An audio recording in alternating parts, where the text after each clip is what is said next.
Sunlight, harsh and unforgiving, baked the dust of the road leading away from home. Eli, the younger son, walked with a stride too quick, too certain. The weight of the coins in his purse felt like freedom. Behind him, the sprawling olive groves and vineyards of his father Benjamin's estate blurred into memory. He did not look back.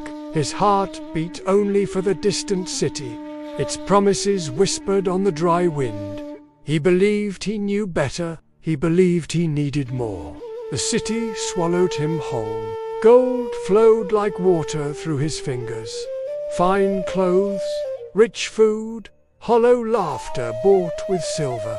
Days bled into nights, a blur of indulgence. But seasons change. A famine, cruel and relentless, gripped the land. Eli's friends vanished like smoke. His money was gone. The city that once embraced him now turned its back. Desperation, cold and sharp, took root. He found work, the lowest work imaginable for a son of Israel, feeding swine. The stench was a physical blow. The pods the pigs ate seemed like a feast to his gnawing hunger. No one offered him anything. In the muck and the grime, surrounded by unclean beasts, Eli finally saw himself, not a bold adventurer, but a fool. A starving fool, far from the abundance of his father's house. My father's hired servants have bread enough to spare, he whispered, the truth bitter on his tongue. And here I am, perishing with hunger. A spark ignited in the ashes of his pride. Repentance, raw and painful, the road stretched long before him, every step an agony of shame. He rehearsed his plea, Father, I have sinned against heaven and before you. I am no longer worthy. But heaven itself was watching. As Eli bowed under the weight of his failure, the air shimmered, a light descended. Not blinding, but pure, warm, undeniable. Jesus stood before him, not in judgment, but in profound compassion. His hand settled on Eli's filthy shoulder, a touch that burned away despair. And the voice of the Son spoke the Father's heart, words echoing from the sacred scroll. The words, spoken by the Word himself, were a lifeline. Strength, not his own, flowed into Eli. The light ascended, leaving a transformed man, still ragged, but walking now with purpose towards home. Far ahead, on the boundary of the land he once scorned, a figure stood watch. Old Benjamin, every day, his eyes searched the horizon, hope a stubborn flame in his aged heart, then a speck, a feeling he knew deep in his bones. His son, his lost son, compassion ignited his limbs. He ran like a young man, robes flying, dust rising around him. The distance vanished. He reached the ragged, trembling figure, not with reproach, not with questions, but with open arms. He threw them around Eli, pulling him into a crushing embrace. Tears, hot and unchecked, washed the grime from Eli's cheeks as Benjamin kissed him again and again. Eli muffled, weeping, Father, Father, I have sinned against heaven and against you. I am no longer worthy to be called your son. Benjamin, overflowing with joy, hush, my son, hush. He threw them around Eli.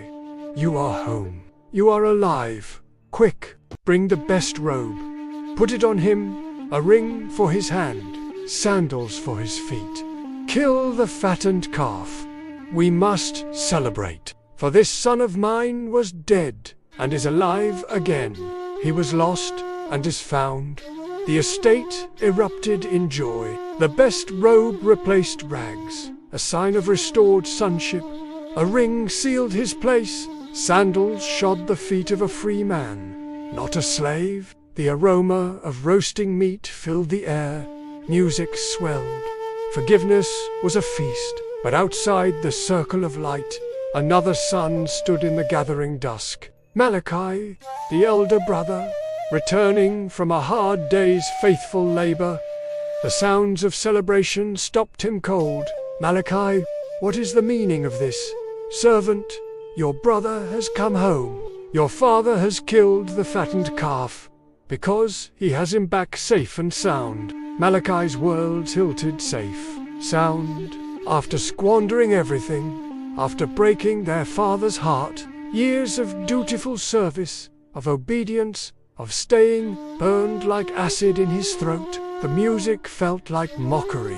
He stood rooted, arms crossed, a statue of righteous indignation. His father, seeing his absence, came out to him, the sounds of joy spilling from the open door behind him. "All these years I've been slaving for you.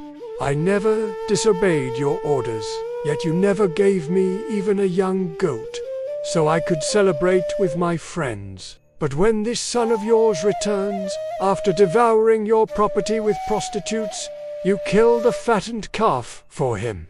The father's plea hung in the twilight air. His love was boundless, embracing the reckless one found and the dutiful one lost in his own prison of resentment. He offered Malachi the same truth. Jesus spoke on the road.